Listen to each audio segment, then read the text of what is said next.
I am the Tofu Golem. Please enjoy the video. You begin by opening an elevated command prompt or PowerShell. This grants the permissions needed. Once done, run sfc/scano to scan protected system files and automatically repair corrupt ones. This step checks integrity and replaces mismatched files from the component store.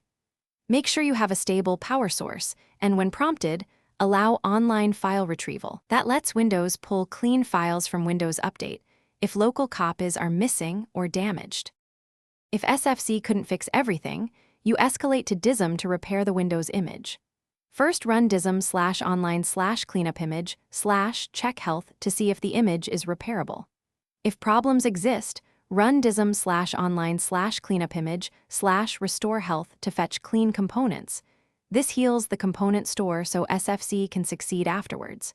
If restore health can't access Windows Update, specify a local source using /source pointing to a mounted ISO or install.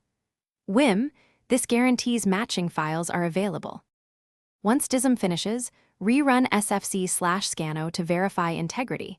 This ensures replaced components now match protected files.